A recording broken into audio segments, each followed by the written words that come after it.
Assalamualaikum. Hai semua. Bulan puasa ni ramai yang mencari resipi kuih-muih tradisi kan? Rasa tak lengkap meja bila tiada kuih-muih sewaktu iftar. Alhamdulillah, dalam tutorial hari ni, Umi nak kongsikan dengan anda cara hasilkan kari pop sardin yang super rangup, nipis kulitnya dan sangat sedap. Seronok bila dapat kari pop inti padat gini kan? Bukan kari pop oksigen yang kadang-kadang kita beli kat luar tu.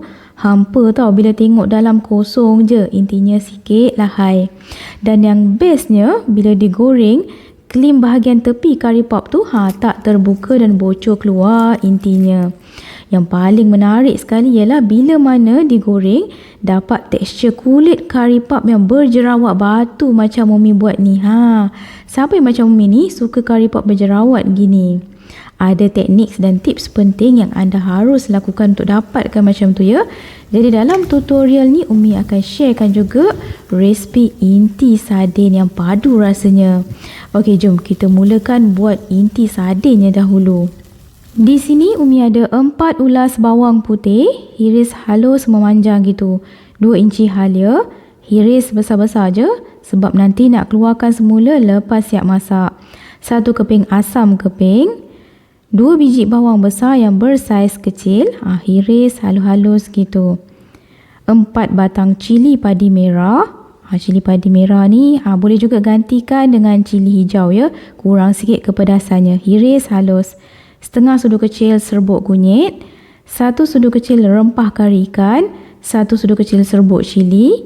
Sedikit garam. 1 sudu kecil Maggi cukup rasa. Dan paling penting sekali, di sini Umi ada 1 tin sardin. Kali ni Umi pakai brand Yusof Tayyub ni. Sedap sangat, ikan sardinnya pun lembut berlemak. Boleh dapatkan dengan seller-seller yang menjual ataupun di Shopee pun ada dijual. Panaskan sedikit minyak dalam kuali. Kemudian tumis bawang putih hingga naik bau dan layu sedikit.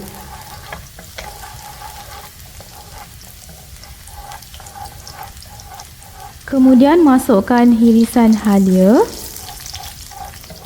hirisan bawang besar dan juga cili padi yang telah dihiris tu. Gaul sebati bagi bahan-bahan ni naik baunya. Tak perlu tunggu sampai bawang tu keperangan ya. Dah naik bau tu, bolehlah terus masukkan rempah kari ikan, serbuk kunyit dan juga serbuk cili. Serbuk cili ni optional je ya. Kalau tak suka terlalu pedas sangat, boleh je skip. Tumiskan sekejap. Bagi bawang dan cili tu bercampur rata dan naik bau rempahnya tu. Kemudian masukkan 1 tin sardin Yusof Tayyub ni. Nampak tu besar-besar ikan sardinnya kan? Jangan lupa untuk bilas tin sardin tersebut dengan sedikit air. Dalam 1/4 tin air. Masukkan sekali ya. Gaul sebati sambil tu hancur-hancurkan ikan sardin tersebut. Kemudian campakkan 1 asam keping. Rencah cukup rasa Maggi. Sambung masak lagi hinggalah sambal sardin ni pecah minyak dan kering sedikit. Sambil gaul sebati tu bolehlah hancurkan ikan sardin. Kemudian masukkan sedikit je garam sebab sos tomato dalam tin sardin tu pun dah ada rasa masinnya juga. Tambah pula tadi Umi dah masukkan rencah cukup rasa kan. Jadi dah balance lah rasanya. Nanti semakin mengering sambal sardin ni, rasa masin tu akan lebih terasa. Dah nampak pecah minyak tu, Umi akan sambung lagi masak hinggalah sambal sardin ni mengering dan pekat. Barulah mudah kerja kita untuk masukkan inti. Dan mudahlah nak kelim bahagian tepi tu. Kalau basah-basah nanti lembek tepung kari pop. Sambal sardin dah hampir nak kering tu, keluarkan semula hirisan halia dan juga asam keping. Tujuan Umi letak halia tu cuma nak bagi hilang bau hanyir ikan sardin ni.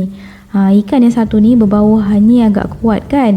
Jadi penyelamatnya letaklah halia. Tengok tu sambal sardin dah nampak pecah minyak, kering dan pekat gitu kan.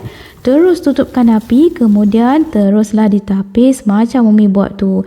Bagi lebihan minyaknya ditoskan supaya kari pop kita tak terlalu berminyak dan senang nanti nak kelim rapi. Sementara tu, jom siapkan adunan kulit kari pap. Satukan 3 cawan tepung gandum. Umi guna cap saus. Setengah sudu kecil garam. Ini kapur sirih. Kapur makan ni ada dijual di pasar raya atau kedai-kedai runcit. Ambil setengah sudu kecil sahaja atau hujung sudu makan. Larutkan bersama sedikit air dan biarkan dalam 25 hingga ke 30 minit sehingga kapurnya termendak di bahagian bawah. Atas tu air jernih, bawah mendakkan kapur. Untuk hasil kari pap yang lebih rangup lama, kita hanya perlukan air jernih di bahagian atas tu sahaja ya. Sudukan keluar air jernih tersebut dan masukkan 2 sudu besar dalam adunan tepung. Kemudian panaskan setengah cawan minyak masak bersama 2 sudu besar margarin. Margarin ni pun Umi dah kaut terlebih sikit tu. Okey, panaskan sehinggalah margarin larut dan betul-betul mendidih. Nampak buih-buih kasar gitu kan? Barulah ditutupkan api dan masa masih panas-panas lagi tu, perlahan-lahan curahkan minyak tersebut ke dalam adunan tepung. Inilah tips dan rahsia kari pap rangup dan berjerawat. Hati-hati ya, meruap sikit tu. Gaulkan guna spatula atau senduk dahulu sebab minyak tadi panas kan. Jangan pula pakai tangan, melecur karang. Gaulkan bagi hilang panasnya, kemudian barulah guna tangan. Ramas-ramaskan, gunakan hujung-hujung jari tu hinggalah jadi macam serbuk roti macam ni. Gitu. Kemudian masukkan 1 cawan air sejuk dari peti ais. Wajib guna air sejuk yang dari peti untuk dapatkan kari pap yang ekstra rangup. Kiranya rangup yang berganda. Masukkan air tu sedikit demi sedikit ya. Jangan masuk semua sekaligus sebab kadar penyerapan air dalam jenis tepung berbeza-beza. Takut terlembek sangat pula. Sambil masukkan air tu, sambil diuli sampailah menjadi dough yang tak terlalu keras dan tak juga terlalu lembut atau lembek ya. Asal dapat yang dah tak melekat di mangkuk dan di jari jemari dan lembut dah sedikit tu tepungnya, kira okey dah tu. Kalau anda perasan, Umi tak habiskan pun 1 cawan air sejuk tu. Masih ada yang berbaki lagi kan. Adunan dah nampak lembut sedikit dan tak melekit lagi tu. Ulikan sekejap dalam 3 ke 5 minit. Guna tangan je ya. Bagi tepung tadi betul-betul sebati sepenuhnya dan tak adalah berketul-ketul halus ya. Bagi licin je doughnya. Adunan dough dah nampak lembut tu. Bila Umi tekan-tekan guna jari. Bulatkan kemas. Bagi senang nanti ya. Kita nak masukkan semula dalam mangkuk kaca tu. Kemudian Umi akan tutup guna plastik wrap ataupun boleh juga gunakan kain kering. Rehatkan sekejap dough selama lebih kurang 40 minit bagi gluten dalam tepung terbentuk dan tekstur dough lebih licin dan lembut nanti. Mudah ya, tak terkoyak bila ditarik. Jom kita tengok hasilnya setelah 40 minit Umi rehatkan. Lembut kan? Bila ditarik doughnya lebih lembut, tak mudah terkoyak. Nampak macam elastik je gitu kan. Okey, Umi akan ulikan sedikit. Ulikan sekejap je dalam 1 ke 2 minit gitu. Bagi sebati doughnya dan kemudian bulatkan kemas. Potongkan dough kepada bahagian-bahagian yang lebih kecil supaya mudah nanti ya kita nak timbang. Timbang setiap satu dough seberat 35 gram bagi dapatkan saiz kari pap yang sama besar. Untuk orang berniaga kena timbang lah. Kalau buat untuk makan sendiri, ikutlah. Bulatkan bagi licin permukaan atas dan bahagian bawah tu cubit-cubitkan ya supaya tak ada yang terbuka.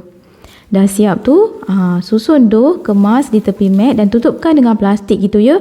Bagi udara sejuk, tak keringkan permukaan dough. Sambil tu, ambillah sebiji dough, canaikan membentuk bulat yang kemas. Ada silikon mat ni, senang. Boleh canaikan bentuk bulat ikut saiz yang kita nak.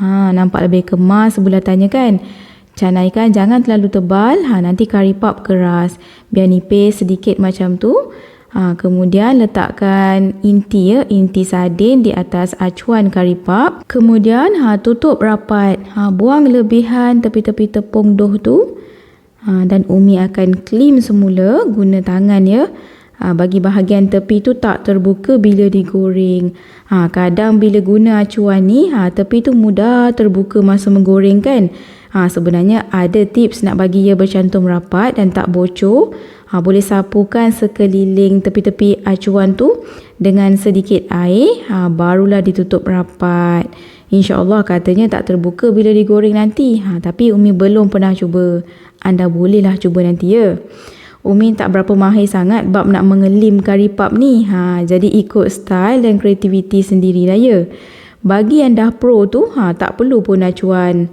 Canaikan, terus letak inti dan kelim kemas. Dah siap kelim tu, susun atas dulang ataupun loyang. Dan Umi dah lapik dengan plastik dahulu ya loyang tu. Sebab kari pap ni nak difrozenkan separuh. Separuh lagi Umi nak goreng, separuh lagi nak frozen. Jadi bila letak plastik ni mudahlah nak diambil bila dah beku nanti. Sambunglah buat hingga habis ke semua doh-doh dan inti yang ada tu. Inti sardin tu sepatutnya kena pakai 2 tin ya. Baru ngam dengan kuantiti 3 cawan tepung gandum. Dapat banyak pula hasil kari pap kita kan. Adalah dalam 30 biji lebih ni ada ni.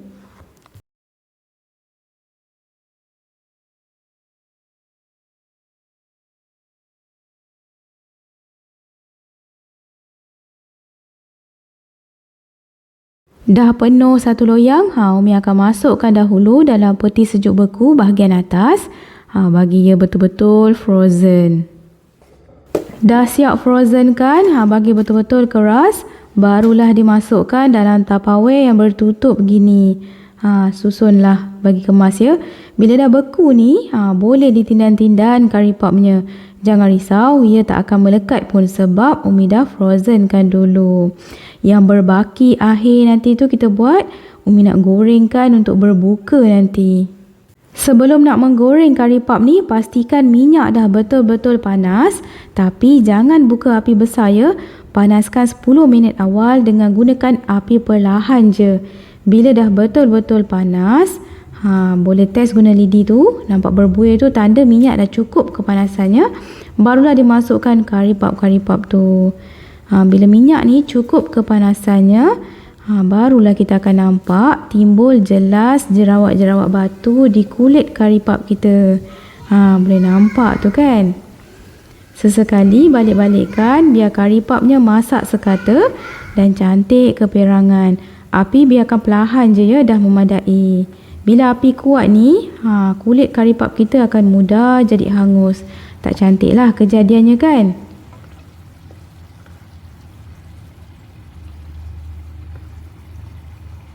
Dah cantik keperangan dan garing sikit tu, bolehlah angkat dan toskan minyak.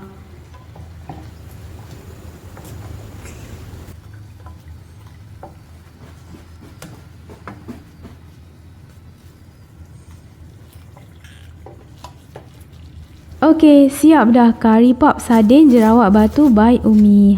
Nampak sungguh menyelerakan je kan? Banyak tips-tips yang Umi dah pun highlightkan di sepanjang video bagi dapatkan kari pap yang ekstra rangup lebih lama, berjerawat batu gitu. Apa tunggu lagi? Jom cuba. Sekian sahaja dalam tutorial kali ni. Jumpa anda di episod akan datang. Jangan lupa subscribe, like dan tolong sharekan resipi ni jika anda suka. Tekan bell untuk dapatkan notification video terbaru dari Umi. Assalamualaikum. Bye.